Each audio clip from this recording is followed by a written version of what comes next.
Lami siya. Sa mga kapuso natong mahiligon og bingka, ani ay usay laing klase sa pagluto ni ini.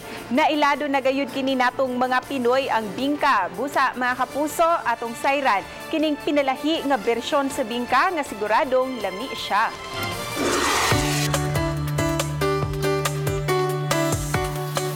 Giluto ibabaw o giluto ubos sa kayo. Mao kini ang bingka nga patok na gayud kaayo natong mga Pinoy nga pangmeryenda.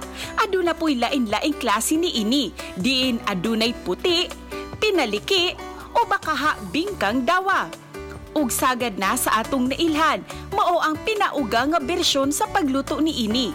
Apan nasayod ba mo mga kapuso nga aduna po'y pinalahi nga bersyon ni ini? Sa lungsod sa Dalaguete, habagat ang bahin sa Subo, matilawan gayud nimo ang bingka nga ilang Gipasigarbo. Ang bingka nga murabag adunay sabaw, nga gitawag nilang bingkang Linatikan. Siguradong maglaway gayud ka kay ang ilang bingka gikaligo sa tamis nga tuno sa lubi. Among naila-ila si Manang Carmencita Monseda kinsa ilado na sa paghimo ni ini. Iya paming gitudluan kung giunsa kini pagluto. Kinahanglan lang og bugas, asukar, yeast, baking powder, coconut milk. Ug daw ang nagpalami sa ilang bingka, mao ang ilang secret ingredient. Yes. Then refined sugar, dayon coconut milk. Dayon baking powder.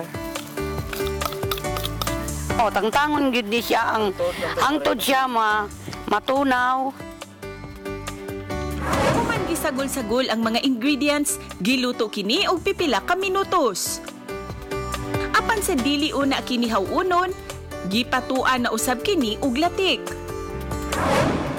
Ug mao na kini ang ilang bingkang linatikan nga mapalit lang sa 10 pesos ang usa.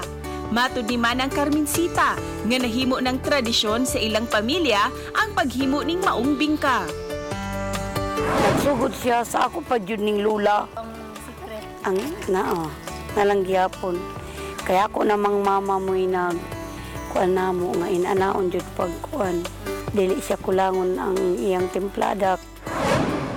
Gipangita na kini dili lang sa mga taga Dalaguete kay siguradong lami siya. Uban ni Lian Singkulan ug Jovel Ubiso, Cecil Quibod-Castro, Balitang Bisdak.